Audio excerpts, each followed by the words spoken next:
Hello tout le monde, je vous retrouve pour une nouvelle vidéo et aujourd'hui, je vais vous donner des conseils pratiques pour définir une routine de soins complète pour vos cheveux. Donc prenez des notes et appliquez tout ce que je vais vous dire. Ensuite, revenez vers moi, me dire en commentaire ce que vous en pensez. Est-ce que ça vous aura aidé vraiment à mettre en place une bonne routine et mieux prendre soin de vos cheveux? Mettez-moi en commentaire également si vous avez des questions particulières sur vos cheveux. Je me ferai un plaisir d'y répondre. C'est totalement gratuit, donc profitez-en. Également, abonnez-vous à cette chaîne YouTube pour bénéficier de toutes mes recettes, mes astuces, mes conseils pour mieux prendre soin de vos cheveux. Ça également, c'est gratuit, donc à fond. Profitez-en, abonnez, partagez, likez, abonnez, partagez, likez.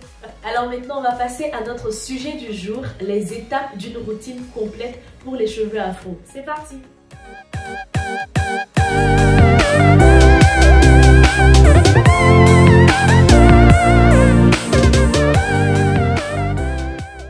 Avoir une routine de soins capillaires pour les cheveux crépus, c'est essentiel pour les maintenir en bonne santé, maintenir une bonne hydratation et une bonne élasticité. Les étapes que je vais vous présenter aujourd'hui sont vraiment, on va dire, les étapes qui constituent une routine efficace pour la plupart, en tout cas, des cheveux afro. Et comme je le disais tantôt, si vous avez une particularité sur vos cheveux, il y a peut-être une étape qu'il faudrait adapter un peu plus ou des produits qu'il faudrait choisir différemment. Donc, n'hésitez pas à me le mettre en commentaire. La première étape d'une routine complète, c'est ce qu'on appelle le pré-pou. Vous avez certainement déjà entendu ce terme. C'est tout simplement un terme un peu à l'anglophone qui veut dire avant le shampoing. Il s'agit ici de pouvoir apporter de la matière grasse pour protéger le cheveu avant le shampoing, tout simplement parce que le shampoing est une matière détergente qui va venir un peu agresser le cheveu. Donc le pré-pou va venir se positionner comme une sorte de barrière sur la fibre capillaire et va le protéger en apportant des protéines. Généralement, on fait un pré-pou avec des huiles. Vous pouvez appliquer soit de l'huile de coco, de l'huile d'olive, de l'huile d'amande douce, donc des huiles qui sont, on va dire, légères ou vierges, que vous pouvez appliquer sur vos cheveux quelques minutes avant de faire votre shampoing. Vous laissez reposer entre 15 et 20 minutes et après, vous pouvez faire normalement votre shampoing. Faire un pré-pou avant de faire le shampoing, ça va aussi aider à facilement démêler les cheveux. Et puis, vous allez remarquer tout simplement qu'après votre shampoing, vos cheveux seront moins secs que d'habitude. Après l'étape du pré-pou va donc venir tout naturellement l'étape du shampoing. Idéalement, privilégier des produits naturels qui sont sans sulfate, sans parabènes pour éviter de trop assécher le cheveu. Le shampoing va forcément un peu agresser, entre guillemets, si je peux le dire ainsi, va forcément un peu assécher le cheveu parce que tout naturellement, un shampoing est un détergent, je le répète. Donc, un détergent a pour vocation de nettoyer. Il y a des composés actifs à l'intérieur du shampoing qui sont, on va dire, à un pH qui n'est pas très adapté à notre cuir chevelu ou à nos cheveux. Donc, ça va forcément avoir un impact sur, on va dire, la souplesse du cheveu. Donc, c'est un peu normal de voir que les cheveux sont un peu rêches. Mais si vous faites un pré-pou, comme je l'ai dit tantôt avant, vous pouvez éviter ce désagrément-là. Ou si vous utilisez des shampoings doux, sans parabènes, sans sulfate, à base de produits naturels, vous allez voir que vos cheveux seront de moins en moins secs après le shampoing. Quand vous appliquez votre shampoing, un léger massage du cuir chevelu aussi, ça peut lui faire du bien. Vous pouvez également, enfin, on va dire, nettoyer en appliquant, en étirant sur les cheveux. Pas la peine de frotter le cuir chevelu, gratter, enfin, sauf si vous avez vraiment des cheveux très, très, très sales. Mais en principe, un shampoing, vous pouvez le faire toutes les 15 semaines, entre 10 et 15 jours. Donc, normalement, au bout de 10 jours, vous devez avoir des cheveux qui sont, on va dire, qui commencent à être un peu sales. Ou sinon, vous le faites toutes les semaines pour vous éviter d'avoir des cheveux qui soient trop sales, que les follicules pileux soient étouffés. Parce que si vous ne faites pas non plus de shampoing régulièrement, la problématique, c'est que vos follicules pileux vont être étouffés, vos cheveux vont pas, votre cuir chevelu ne va pas bien respirer, vos cheveux ne vont pas pousser, etc. Donc, c'est pour ça aussi que c'est recommandé de faire quand même plusieurs shampoings dans le mois. Il ne faut pas attendre 3, 4, 5 mois avant de se faire un shampoing quand même. Voilà, au bout d'une dizaine de jours, grand max, 10-15 jours maximum, vous devez vous faire un shampoing. Après l'étape du shampoing, va venir l'étape de l'après-shampoing. L'utilisation d'un après-shampoing est bénéfique pour plusieurs raisons. La première, c'est au niveau de l'hydratation. Les après-shampoings contiennent des ingrédients qui sont très hydratants et qui vont permettre de retenir l'humidité dans le cheveu, ce qui va faire qu'il va rester doux et souple. Les après-shampoings contiennent des agents qui sont démêlants, tout simplement, et qui vont permettre justement d'éviter des casses et des dommages au niveau des fibres, des longueurs du cheveu pendant le brossage. Donc, ça va assouplir et adoucir le cheveu. Et aussi, l'après-shampoing peut permettre de lisser la cuticule du cheveu. Il va rendre le cheveu plus doux, plus brillant et moins sujet à des frisottis. Donc, c'est très important de faire des après-shampoings.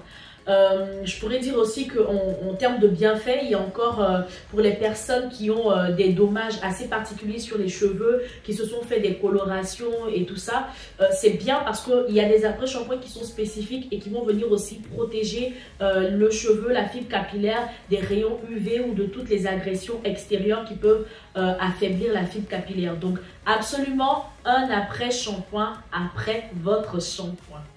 La quatrième étape d'une routine complète, ça va être le masque. Un masque, c'est nécessaire, je précise, j'insiste. Un masque, c'est nécessaire parce que trop de personnes, trop de femmes ne font pas de masque. Je ne comprends pas pourquoi. J'ai pas le temps, c'est trop long, etc. Est-ce que tu veux avoir de beaux cheveux? Franchement. Est-ce que tu veux avoir de beaux cheveux? C'est la question que je te pose. Si la réponse c'est oui, alors tu dois absolument faire un masque au moins une fois dans le mois. Les masques contiennent des agents qu'on appelle des agents humectants qui vont venir pénétrer dans les couches internes du cheveu afin de le revitaliser et de le réhydrater en profondeur. Donc c'est vraiment indispensable de faire des masques. Aussi, les masques vont servir à réparer des dommages particuliers sur la fibre capillaire. Pourquoi? Tout simplement parce qu'ils sont riches en protéines, ce qui n'est pas forcément le cas d'un après-shampoing. Dans un masque, vous allez trouver énormément de protéines, que ce soit des protéines naturelles ou des protéines autres. Vous allez trouver des protéines qui vont venir renforcer votre fibre capillaire. Et comme le cheveu est à 99% composé de kératine, la kératine est une protéine. Donc vous comprenez que c'est à travers le masque que vous venez renforcer ce qui constitue même le cheveu au fait. Donc vous ne pouvez pas passer cette étape-là. Franchement, vous devez absolument faire un masque. Je pense que je l'ai répété 10 000 fois. Donc j'espère que ça va rentrer dans vos habitudes. Vous devez absolument faire un masque.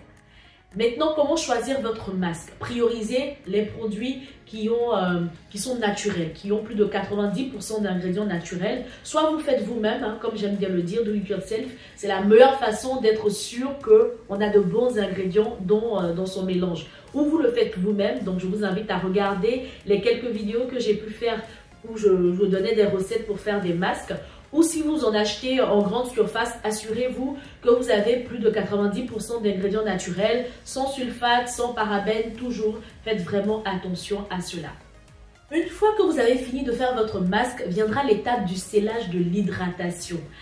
Pour ça, vous devez simplement appliquer un mélange d'huile légère, je précise légère, comme de l'huile de jojoba, de l'huile de pépins de raisin, pour venir sceller l'hydratation après le masque. La sixième étape donc, qui viendra après le scellage de l'hydratation, ça va être ce que je peux appeler l'hydratation en continu.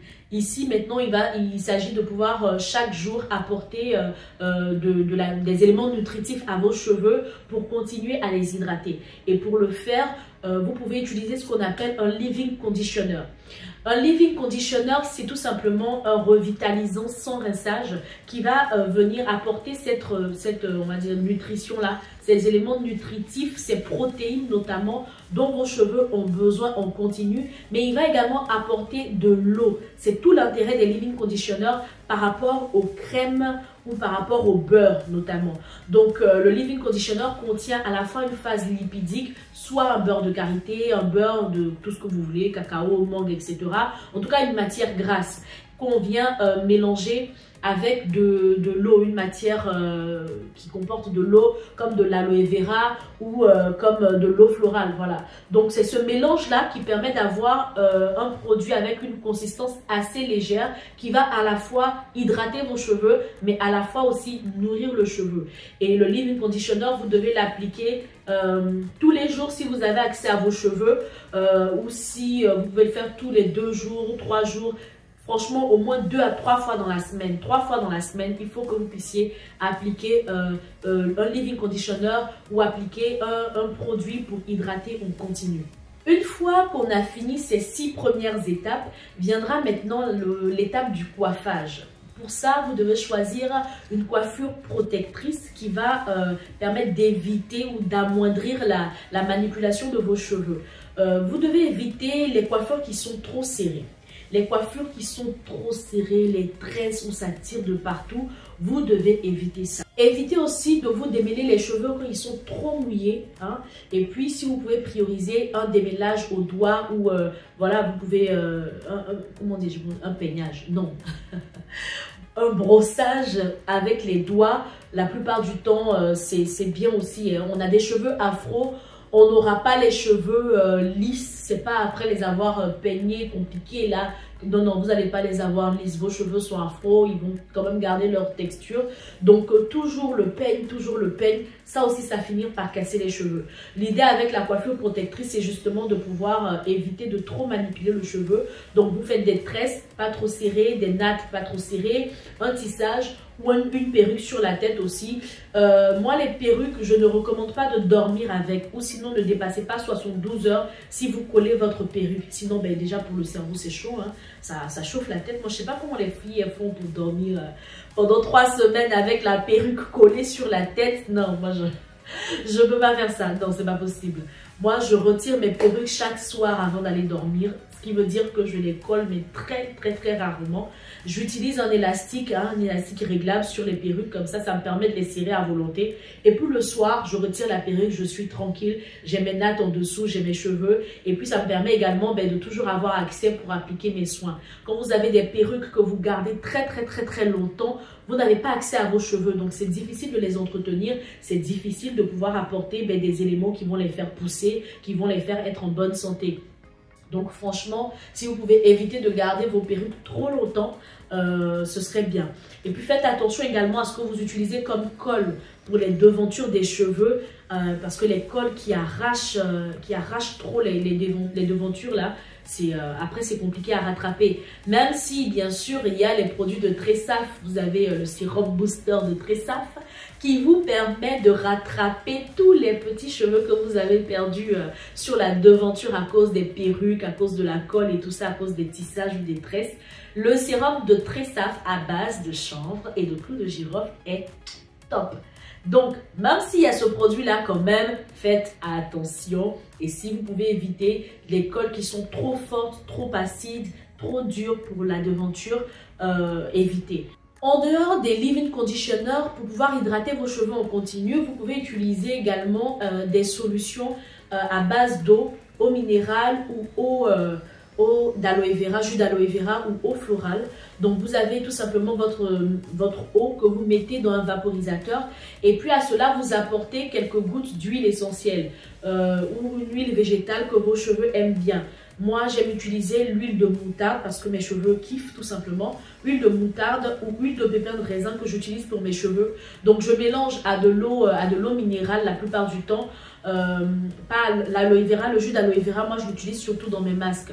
Donc pour faire mon petit spray hydratant, je prends de l'eau minérale et je mets avec soit de l'huile de pépin de raisin ou de l'huile de moutarde. Et puis tous les jours, je pulvérise. Ça c'est une très bonne astuce pour celles qui font des tresses. Parce que quand on a des tresses, on n'a pas accès à nos cheveux et les tresses on les garde longtemps, 3 semaines voire 1 mois.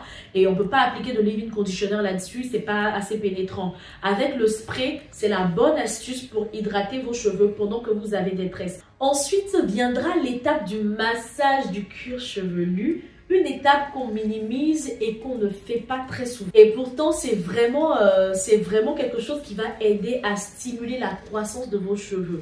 J'ai déjà fait encore une vidéo là-dessus où j'en parle en long et en large. Je l'ai faite avec Leila que je salue au passage. Donc, je vous invite à regarder cette vidéo-là.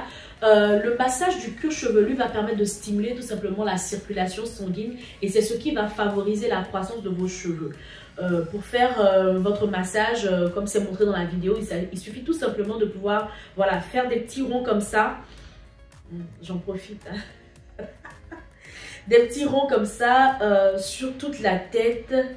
Voilà, ça fait du bien franchement. Non seulement ça va vous aider à vous détendre hein, au passage, et puis ça va favoriser la circulation sanguine sur l'ensemble du cuir chevelu. Et vu que la croissance des cheveux est fortement liée à la circulation sanguine, je vous assure que vous allez voir un avant et un après si vous faites régulièrement des massages. Moi, quand je suis au bureau, devant l'ordinateur, par moment ou quand dans le tram, partout, dans la voiture, dans l'embouteillage, à n'importe quel moment que vous y pensez, la main dans les cheveux, petit massage, petit massage, petit massage. Ça va aider à la croissance de vos cheveux et ça va aider aussi à une meilleure pénétration des produits que vous appliquez sur vos cheveux. Donc, pensez-y, massage du cuir chevelu, c'est la petite astuce.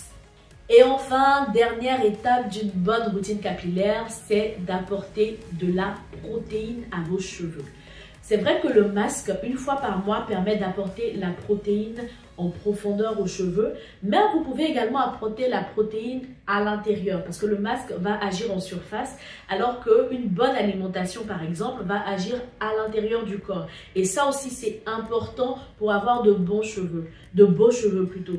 Buvez beaucoup d'eau notamment, donc ça aide aussi à l'hydratation. Et pour la protéine, mangez équilibré maman, mangez équilibré, c'est indispensable. Et oui, ça agit également sur la beauté et la croissance de vos cheveux.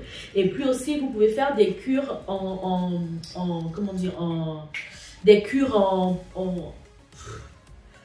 je perds le mot. Vous pouvez faire des cures en compléments alimentaires, voilà. Vous pouvez faire des cures de compléments alimentaires qui vont vous aider notamment à apporter cette protéine-là au travers des ingrédients, sinon de tout ce qui constitue un bon complément alimentaire. Donc, je vous invite pour choisir vos compléments alimentaires, je vous invite à regarder la vidéo que j'ai faite où j'explique en long et en large quelle est la bonne composition d'un complément alimentaire et puis comme ça pourra vous aider à faire votre choix. Ainsi, en respectant toutes ces étapes que j'ai citées, vous pouvez mettre en place une routine complète. Vous n'êtes pas obligé de faire toutes les étapes à chaque fois que vous devez prendre soin de vos cheveux. Non, vous pouvez faire toutes ces étapes-là une fois dans le mois. Et puis, il y a certaines étapes que vous allez devoir faire un peu plus régulièrement, toutes les semaines, tous les 2 jours, tous les jours même pratiquement pour ce qui concerne l'hydratation. Voilà. Donc, mettez-moi vos commentaires, dites-moi ce que vous avez pensé de tous ces conseils, appliquez-le. Et puis, si vous avez des questions, je me ferai un plaisir d'y répondre. Encore une fois, abonnez-vous à cette chaîne YouTube pour ne rien manquer. La semaine prochaine, je ferai une autre vidéo. Le sujet, je ne vous le dévoile pas. Vous allez découvrir sur les réseaux sociaux pour ceux qui sont abonnés. D'ici là, portez-vous bien, que Dieu vous garde et à très bientôt. Bye!